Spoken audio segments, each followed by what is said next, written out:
Good afternoon all. આજે આપણે plant ઇકોલોજીના નવા પોઈન્ટ અજૈવિક પરિબળોની વાત કરીશું. તો અજૈવિક પરિબળો એટલે શું? તો અજૈવિક પરિબળોમાં બે નિયમોનો અભ્યાસ આપણે કરવાનો છે. એક લિબિગનો ન્યૂનતાનો નિયમ અને બીજો સેલ્ફોર્ડનો સહિષ્ણુતાનો નિયમ. આ લિબિગ અને સેલ્ફોર્ડ નામના વૈજ્ઞાનિકો જે મહાન ઇકોલોજીસ્ટ તરીકે ઓળખવામાં આવે છે. તો આપણે વાત કરીએ સૌપ્રથમ લિબિગનો ન્યૂનતાનો નિયમ. પ્રત્યેક વનસ્પતિને તેના નિવાસસ્થાનની સ્થિતિ પ્રમાણે વૃદ્ધિ કે વિકાસ માટે આવશ્યક પદાર્થો અને આબોહવાકીય વિવિધ પરિબળોની આવશ્યકતા રહે છે. આવશ્યકતાઓની સીમા હંમેશા બે પ્રકારની હોય છે. તમે જાણો છો વધારે કેવો છે એમાં ન્યૂનતમ સીમા અને બીજા નંબરમાં મહત્તમ સીમા. ન્યૂનતમ સીમાની નીચે અને મહત્તમ સીમાની ઉપર કોઈપણ વનસ્પતિ વૃદ્ધિ કે વિકાસ પામી શકતી નથી અથવા જીવંત રહી શકતી નથી. ન્યૂનતમ અને મહત્તમ સીમા વચ્ચેનો ગાળો જે તે વનસ્પતિની સહનશીલતા દર્શાવતી શ્રેણી છે. વનસ્પતિના ન્યૂનતમ સીમાની સંકલ્પના લિબિગના નિયમ દ્વારા વ્યક્ત થઈ છે, જે આપણે જોઈએ કે પ્રત્યેક વનસ્પતિને તેના નિવાસસ્થાનથી વર્તમાન સ્થિતિમાં જીવન ટકાવવા માટે તેને મળતા જીવન જરૂરી પદાર્થોનું આવશ્યક ન્યૂનતમ પ્રમાણ મળી રહેવું જરૂરી છે.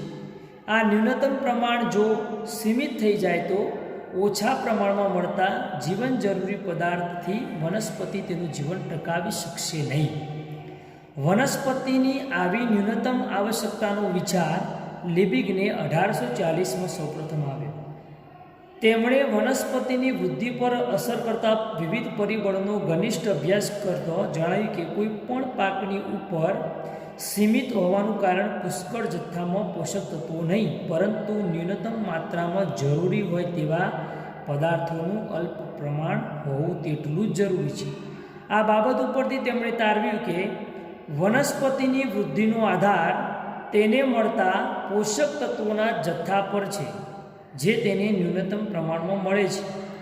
લિબિગના નિયમનું વિસ્તરણ પોષક તત્વો સિવાયના અન્ય પરિબળો જેમ કે તાપમાન, પ્રકાશ, પાણી વગેરેનો પણ ઉમેરો કરી શકાય છે. ટેલરના વધારાના પરિબળોમાં ઉમેરવાથી લિબિગનો નિયમ થોડો જટિલ બન્યો. ગૂંચવણ દૂર કરવા માટે ધાર્મિક વૃદ્ધિ માટે જરૂરી રસાયણ પદાર્થો CO2, કાર્બન ડાયોક્સાઇડ, PN વગેરેનો સમાવેશ કરવામાં આવ્યો. લિબિગના નિયમને સાચો ઠરાવવા માટે બે ઉપનિયમો ઉમેરવામાં આવ્યા, જેવા કે નંબર 1, લિબિગનો ન્યૂનતાનો નિયમ ફક્ત અચળ સ્થિતિમાં લાગુ પડી શકાય, એટલે કે જ્યારે ઉર્જા અને પદાર્થોના અંતઃપ્રવાહ તેના બાહ્ય પ્રવાહને સંતુલિત કરે તે સ્થિતિમાં. નંબર 2, કેટલાક પદાર્થની સાંદ્રતા ન્યૂનતમ જરૂરિયાતોના પ્રમાણ કરતાં વધારે હોય તો તે વપરાશના દરને રૂપાંતરિત કરી શકાય. કેટલીક વનસ્પતિ, દાખલા તરીકે જોઈએ આપણે, કેટલીક વનસ્પતિ છાયામાં ઉગે ત્યારે ઝીંકની ઓછી જરૂરિયાત પડે, પરંતુ પ્રકાશમાં ઉગે ત્યારે એને ઝીંકની જરૂરિયાત વધારે પડે, જેથી જમીનમાં ઝીંકનું પ્રમાણ પૂર્ણ પ્રકાશમાં ઉગતી વનસ્પતિને આપ્યા કરતાં છાયામાં ઉગતી વનસ્પતિને આપવું વધુ યોગ્ય ગણાય. આ વાત હતી લિબિગના નિયમની. વાત કરીએ સેલ્ફોર્ડનો સહિષ્ણુતાનો નિયમ. સેલ્ફોર્ડ 1913 વનસ્પતિ ઉપર થતી કોઈપણ પરિબળની મહત્તમ અને ન્યૂનતમ સીમાની અસરોની સંકલ્પનાનું સહનશીલતા ઉપર એકીકરણ કર્યું. સહનશીલતાની મર્યાદાઓને સ્પર્શી શકે તેવા ઘણા પરિબળોમાંથી કોઈ એક પરિબળ જે તે વનસ્પતિના સંબંધમાં ગુણાત્મક અને માત્રાત્મક અછત કે અતિરેક દ્વારા જે તે વનસ્પતિના અસ્તિત્વ કે નિષ્ફળતાનું નિયંત્રણ કરી શકે છે. કેટલીકવાર વનસ્પતિ બધી જ ભૌતિક જરૂરિયાતો સહનશીલતાની સીમામાં હોવા છતાં વનસ્પતિની જૈવિક અસહિષ્ણુતાનો લીધે પણ નિષ્ફળ જઈ શકે છે, નાશ પામી શકે છે. એટલે આ નિયમ સમજવા માટે કેટલાક પોઈન્ટ આપેલા છે, જેની આપણે વાત કરીએ. નંબર 1, વનસ્પતિની સહનશીલતા એક પરિબળ માટે વિસ્તૃત અને બીજા પરિબળ માટે સીમિત હોય છે. એટલે કે તમે માની લો કોઈ વનસ્પતિ એવી હોય જે તાપમાન વધારે સહન કરી શકતી હોય, પરંતુ ઠંડી વધારે સહન ન પણ કરી શકતી હોય, અથવા તો એ બે એક જ પરિબળ થયા, તો તાપમાન વધારે સહન કરી શકતી હોય અથવા તો પાણી એને વધારે માફક આવતું ન હોય વધારે જથ્થામાં.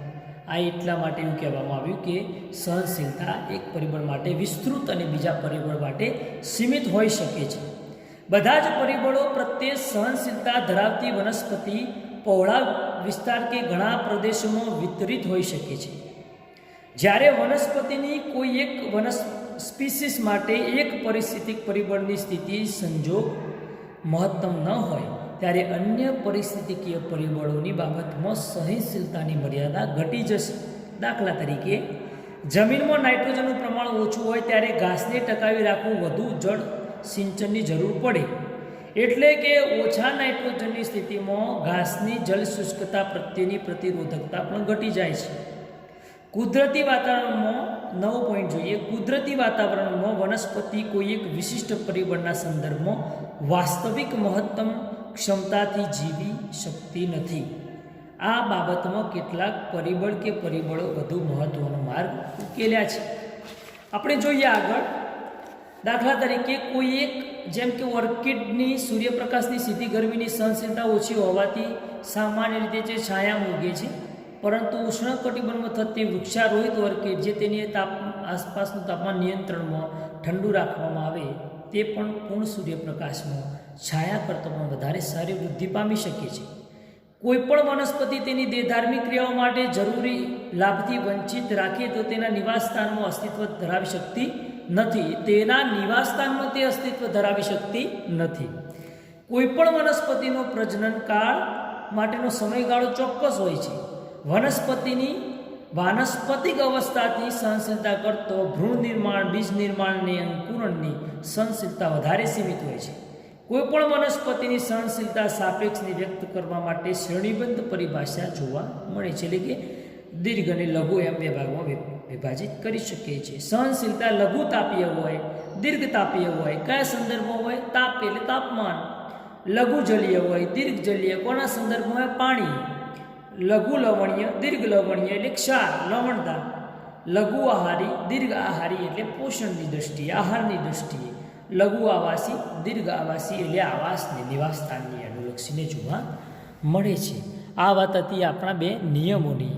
હવે આપણે વાત કરવા જઈ રહ્યા છીએ સ્વયં પરિસ્થિતિકી. 9 પોઈન્ટ પ્લાન્ટ ઇકોલોજીનો સ્વયં પરિસ્થિતિકી. સ્વયં પરિસ્થિતિકી એટલે શું? તો વનસ્પતિ સમાજ વિવિધ વનસ્પતિઓનો સમૂહથી રચાય છે, એ તમે જાણો છો. જેથી વનસ્પતિ સમાજમાંની પ્રત્યેક સ્પીસીસ એટલે વનસ્પતિની જાતિ નો પર્યાવરણ સંબંધી તેના વિકિરણ અને જીવનચક્રનો અભ્યાસ કરવાથી તે સ્પીસીસનો ફેલાવો અને વનસ્પતિ સમાજમાં તેનો વ્યવહાર, જાતિ, ઉદ્ભવ, ટૂંકમાં આપણે જોઈએ કે એ કઈ પ્રકારે કઈ પરિસ્થિતિકી અનુભવે છે, એને કહેવાય છે સ્વયં પરિસ્થિતિકી. સ્વયં પરિસ્થિતિકીના અભ્યાસથી જે તે સ્પીસીસના ઔષધીય ગુણો, આર્થિક ગુણવત્તા, સિલ્વીકલ્ચર વગેરે માહિતી મળી શકે છે. એટલે કે જીવ સ્વરૂપની પ્રત્યેક માહિતી આપણે સ્વયં પરિસ્થિતિકીથી મળી શકે છે. સૌ પ્રથમ લઈએ વનસ્પતિ ઉદ્ભવ. વનસ્પતિ ઉદ્ભવ એટલે સ્પીસીસનો ઉદ્ભવ, એની વાત કરીએ. કોઈપણ વસવાટમાં વ્યક્તિગત વનસ્પતિઓ એકઠી થવાથી અને તેની વચ્ચેના પરસ્પર સંબંધોની અસરથી વનસ્પતિ સમાજ અસ્તિત્વમાં આવે છે. વનસ્પતિ સમાજના ઉદ્ભવ માટે કોઈ નિર્વસિત વિસ્તાર કે પહેલીવાર વનસ્પતિઓ વડે આવરણ પામતો હોય અથવા તેનું વનસ્પતિ આવરણ કોઈ કારણે નાશ પામવાથી તે નિસર્જિત થયો હોય, તે માટે તેને વિવિધ પ્રકારના કારણો જવાબદાર ગણીએ છીએ. આપણે વાત કરીએ વનસ્પતિઓનો ઉદ્ભવ. તો નિર્વસિત વિસ્તારમાં પ્રથમ વર્ષે છૂટી છવાઈ એક વર્ષાયુ ખાસ કરીને અલ્પતૃણ વનસ્પતિઓ જોવા મળે છે. બીજા વર્ષે આ જ વનસ્પતિ નવું જીવન શરૂ કરે છે અને પોતાની જાતિનો વિસ્તાર વધારે છે. બીજા વર્ષે આ વનસ્પતિ તેની સાથે સાથે થોડાક દ્વિવર્ષાયુ કે બહુવર્ષાયુ છોડ પણ દેખાવા લાગે છે. સમયની સાથે સાથે આ બધી જ વનસ્પતિઓ વિવિધ પ્રકારે પ્રજનન કરી પોતાનો વસવાટ પર વિસ્તૃત અને પથરાઈ જાય છે અને આ મોટું આવરણ છવાઈ જાય છે. શરૂઆતના તબક્કામાં વનસ્પતિની ઓછી સંખ્યાને કારણે તેઓની જીવન જરૂરિયાતો જેવી કે પ્રકાશ, પાણી, પદાર્થો વગેરે વધારે પૂરતા પ્રમાણમાં બધાને વહેંચાતા મળી રહે છે. પરંતુ જેમ જેમ વનસ્પતિ સમાજનો જથ્થો વધે તેમ તેમ તેને પહોંચવા માટેના પરિબળો, પાણી, ખોરાકનો પુરવઠો પણ ખૂટતો જાય છે, અપૂરતો લાગે છે. એટલે એક વનસ્પતિ બીજી વનસ્પતિ સાથે સ્પર્ધા કરે છે. કારણ કે એક વર્ષાયુ વનસ્પતિઓને દર વર્ષે પોતાનું જીવનચક્ર ચલાવવા માટે સ્પર્ધામાં અસફળ ન નીવડે અથવા તો એને વહેલા મોડા નાશ પામી જાય તો એને બહુ વર્ષાયુ વનસ્પતિઓ પોતાની પકડ જાળવી રાખે. આ રીતે એકબીજા ઉપર સ્પર્ધા અનુભવે છે અને સ્પર્ધામાં જે આગળ જાય વનસ્પતિ એ પોતાનું જીવન ટકાવી રાખે છે. આ હતી વનસ્પતિઓના ઉદ્ભવની વાત. હવે વાત કરીએ આઉટપુટ, બીજ ઉત્પાદન. બીજ ઉત્પાદન એટલે સીડ આઉટપુટ. વનસ્પતિની પ્રત્યેક સ્પીસીસ ચોક્કસ સંખ્યામાં બીજ ઉત્પન્ન કરે છે જે તેના વસવાટ, પર્યાવરણ અને આબોહવા પરિબળના તફાવત પ્રમાણે વિવિધતા દર્શાવે છે.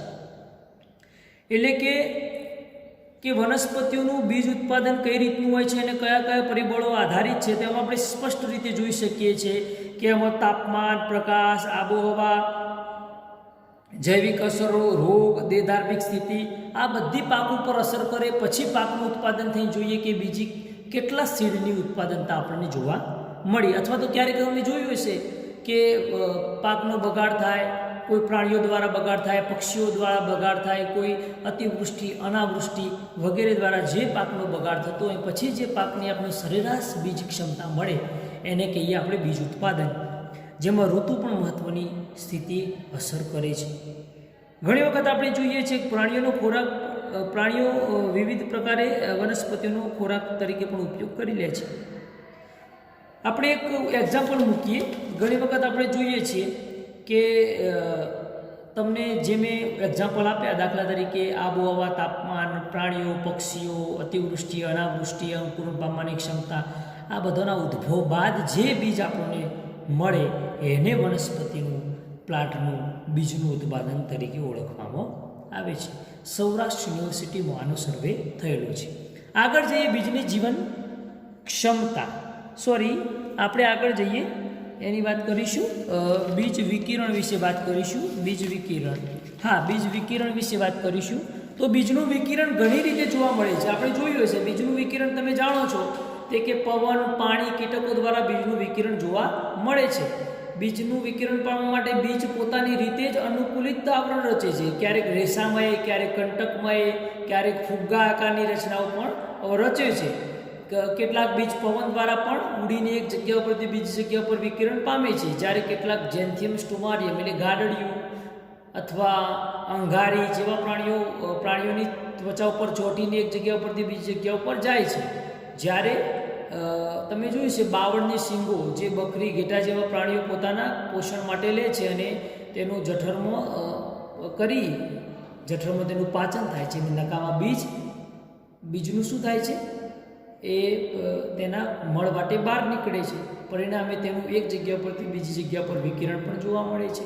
તમે જોયું હશે કે આંકડો, જેના બીજ આપણે જોયા છે, જે મોટા મોટા રોમ ધરાવે છે, જે ઉડીને એક જગ્યા પરથી બીજી જગ્યા પર જોતા આપણે જોયા છે. એ જ રીતે એક્ઝામ્પલમાં જોઈએ આપણે અર્જુન સાદળ, કણજી, આ બધાના આપણે એક્ઝામ્પલ જોયા છે. જે વજનમાં હલકા હોય, પવનમાં ફરકી પણ તે એક જગ્યા પરથી બીજી જગ્યા ઉપર જઈ શકે છે.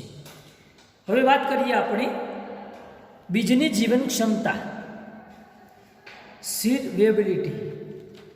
કોઈ પણ બીજ કેટલા સમય સુધી જીવિત રહી શકે, અંકુરણ ક્ષમતા દર્શાવી શકે તેની જીવન ક્ષમતા છે. તો આપણે જોયું છે ઘણા બીજની જીવન ક્ષમતા જુદી જુદી હોય છે. કમળના બીજ 400 વર્ષ જીવી શકે, રુદ્રાક્ષના બીજ 100 વર્ષ જીવી શકે, સાલ તમે નામ સાંભળ્યું, સોરિયા ટોબસ્ટા, જેના બીજ ફક્ત 7 દિવસ જ જીવિત રહી શકે. આમ જુદી જુદી રીતે કુદરતી પરિબળોના આધીન હોય છે. હવે નવું લઈએ બીજાંકુરણ. બીજાંકુરણ એટલે સીડ જર્મિનેશન. સામાન્ય રીતે બીજ ઉત્પન્ન થયા પછી તરત જ અંકુરણ પામતું નથી, પરંતુ જે તેની અનુકૂળ સંજોગો, અનુકૂળ સિઝન, અનુકૂળ ખોરાક, પાણીનો જથ્થો મળી રહે ત્યારે જીવન ગુજારે છે. તે દરમિયાન તે સુસુપ્ત અવસ્થામાં રહે છે, એટલે એને કહેવાય છે સીડ ડોર્મેન્સી. જ્યારે તેનો સમય આવે, આમ તો સુસુપ્ત અવસ્થા બીજ વનસ્પતિનું એક પર્યાવરણમાં અનુકૂલન જ છે, પરંતુ જ્યારે યોગ્ય સમય મળે ત્યારે તે અંકુરણ પામે છે. બીજની સુસુપ્ત અવસ્થા માટે 2 પરિબળો જવાબદાર છે: સખત બીજાવરણ અને વૃદ્ધિ અવરોધક રસાયણો. સખત બીજાવરણ કેટલાક બીજ સખત હોય છે. તમે જોયા હશે કેટલા બીજ સખત એટલે બાવળના બીજ તમે જોયા છે કેટલા સખત સ્ટ્રોંગ હોય છે. સહેલાઈથી તેમાં ઓક્સિજન કે પાણી પ્રવેશી શકતું નથી. આ સખત બીજાવરણના કારણે તેનું અંકુરણ થતું નથી. પછી તેમાં ભૌતિક ટ્રીટમેન્ટો આપવામાં આવે છે અને પરિણામે તેનું અંકુરણ કરવામાં આવે છે. વૃદ્ધિ અવરોધક રસાયણો નંબર 2. જો સમગ્ર બીજમાં કે તેના કોઈ પણ ભાગમાં વૃદ્ધિ અવરોધક રસાયણની હાજરી હોય તો પણ બીજ પોતાનું અંકુરણ ક્ષમતા દર્શાવી શકતી નથી અને તે પણ ઉગી શકતી નથી. પરિણામે તેને યોગ્ય ટ્રીટમેન્ટ આપી અને પછી તેમાં સુસુપ્ત અવસ્થા દૂર કરવામાં આવે છે. આ સુસુપ્ત અવસ્થા દૂર કરવા માટે મહત્વનું એક પરિબળ છે પ્રકાશ. પ્રકાશનું આપણે આગલા લેક્ચરમાં ભણ્યા છું. પ્રકાશ આગ્રહી બીજ, અનુગ્રહી બીજ, અવરોધી બીજ, પ્રતિબંધક બીજ, નિરપેક્ષ બીજનો અભ્યાસ આપણે આગળ કરી ચૂક્યા છીએ. છેલ્લો પોઈન્ટ લઈએ આપણે પ્રજનન ક્ષમતા. વનસ્પતિ સ્પીસીસના બીજ ઉત્પાદનની કુલ સંખ્યાના પ્રમાણમાં તેના અંકુરણની ટકાવારીને સ્પીસીસની પ્રજનન ક્ષમતા ગણવામાં આવે છે. એટલે કે તમે જુઓ એટલે કે પ્રજનન ક્ષમતા બરાબર સરેરાશ બીજ ઉત્પાદન ગુણ્યા અંકુરિત બીજ ભાગ્યા 100. આ સરેરાશ પ્રજનન ક્ષમતાની સૂત્ર છે જે સૂચક બન્યું છે આજકાલ. પ્રજનન ક્ષમતાની ટકાવારી કોઈપણ સ્પીસીસનું પર્યાવરણ તેના સમુદાયમાં વિતરણ સૂચવે છે. ઉચ્ચ પ્રજનન ક્ષમતા વનસ્પતિની સ્પીસીસને ટકી રહેવા માટે વિતરણ અથવા તેની સારી તક પૂરી પાડે છે. તમે જોયું હશે કે ઘણી વનસ્પતિ સ્પીસીસ બીજના બદલે વાનસ્પતિક પ્રજનન દ્વારા ઝડપથી વિસ્તરે છે.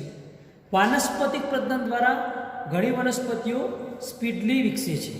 તમે જોયું હશે કે ક્યારેક આપણે જોયું હશે કે સાયકસ છે, પછી પાઇનસ છે, પછી જાસૂદ, પછી લીંબોડી, આ બધી વનસ્પતિઓ આપણે વાનસ્પતિક પ્રજનન દ્વારા ઘરે ઝડપથી આપણે એનો વિકાસ કરીએ છીએ. તમે જોયું જ હશે. એટલે બીજ કરતાં એની ક્ષમતા જે વાનસ્પતિક પ્રજનનની વધારે રહેલી છે. આગળ જોઈએ કે જ્યારે વનસ્પતિ પ્રજનન ક્ષમતામાં જાતીય પ્રજનન દ્વારા બીજ ઉત્પાદન કરવાની ક્ષમતા જે હોય છે ઘટી જાય છે અથવા લોપ થઈ જાય છે. કેટલીક સ્પીસીસ બીજ તેના વાનસ્પતિક પ્રજનન એમ બંને પદ્ધતિઓ દ્વારા સફળતાપૂર્વક વિસ્તરણ પામીને પ્રભાવી બની શકે છે. જલીય વનસ્પતિઓની કેટલીક સ્પીસીસ બીજ તેમજ વાનસ્પતિક અંગો છૂટા કરીને પાણીના પ્રવાહ સાથે વહી જઈને દૂર સુધી વિસ્તરણ પામી શકે છે. જ્યારે મરુનિવાસી વનસ્પતિઓમાં તદ્દન ઉલટું હોય છે, જે સંપૂર્ણ વનસ્પતિ પવન દ્વારા દૂર સુધી પહોંચી શકે છે, પ્રજનન પામી શકે છે. પ્રજનન ક્ષમતા ઉપર પ્રકાશ, તાપમાન, પાણી, ઓક્સિજન અને કાર્બન ડાયોક્સાઇડ અસર કરે છે. આ વાત હતી આપણી સ્વયં પરિસ્થિતિકીની.